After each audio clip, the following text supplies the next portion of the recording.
Hey guys, it's G. I thought it would just be easier for me to do a small video for you to show you actually how to pull the email headers as opposed to trying to explain it to you via Facebook. In this example, I'm going to show you Gmail. Now, pulling email headers will definitely differ depending on which email client, but in this case, I'm going to show you Gmail. So here I'm just going to pick an email, and we are going to go to the right hand side. If I could pull it,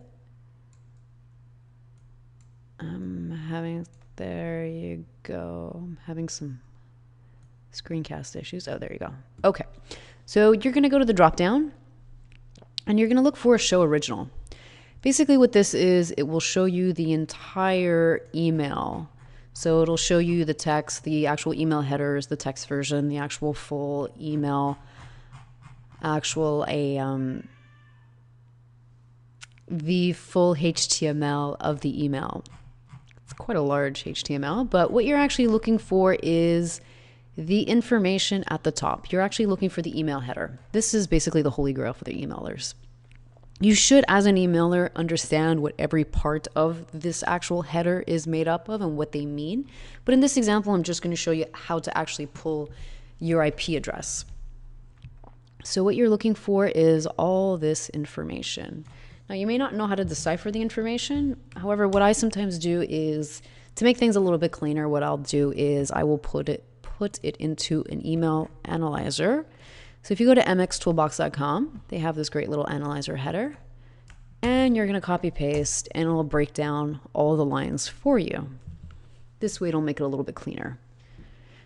Now, there's a lot of really good information in your email headers, which is why I say it's basically the holy grail for emailers. You need to understand it.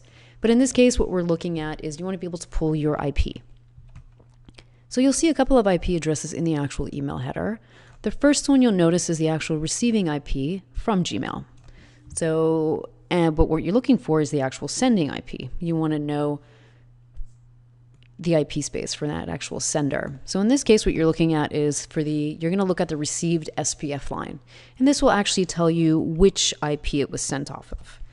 So now that you've had the IP, what you want to do is, this is step one when it comes to delivery issues.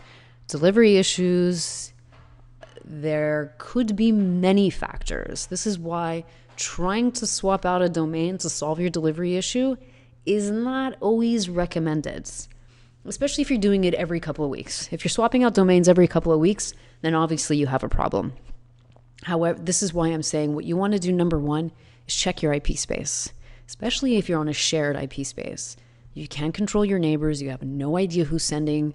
This is why you need to always, number one, send a test prior, look at your actual IP. You want to see the actual IP health, and then you also want to, maybe sneak in and look at what your neighbors are doing. So now that you have this IP, you're going to just copy. And typically what I do is I'll paste it into a sender score. Now remember, these tools are not the holy grail. Don't take these tools don't take the results of what you get on return path as solid indications that you should be getting into inbox. A 99% on sender score does not mean that you're going to get inbox across the board. Doesn't mean anything. It just means that you have a very good reputation in terms of actual email. But it should be used with a grain of salt and used as a guideline. So here you'll notice the actual score. And you'll notice a couple of other things as well. You'll see the recent campaigns that were actually sent out through that actual IP. And this will actually give you a nice indication as to what other type of emails are being sent from your IP. So in this case, these are all team buys, and these are basically all daily deal offers. But the information you're really looking for is, number one, is your IP blacklisted? If you notice there's a low rate of blacklisting, then you're not on any major blacklists. However, what you should do is always check, number one, your domain on any blacklist alert. If one of your domains is listed on the actual blacklist alert, if it's one of the majors, then yes, you have a major delivery issue. But remember, you typically only get blacklisted if you're getting some major complaints or you're hitting basically a pretty bad spam trap, then chances are you will get blacklisted. So you need to really monitor your data. You also want to look at your complaints. Your complaints are low. Granted, as I said before, I mean, it's kind of hard to gauge all of this information via the actual free report on return path. The message filter rate is also extremely important. Sender rejection, low, you'll see. Spam traps is 0. So these guys are doing an impeccable job in terms of actual hygiene. They are doing extremely well. So kudos to them. So in this case that you notice, if this was your actual sending IP and you notice that you have everything low across the board, but you're still experiencing delivery issues, as I said before, there are a lot of other factors. However, I'm not going to get into that right now. What I just wanted to show you was how to actually pull the email headers and be able to pull the IP so you can check it.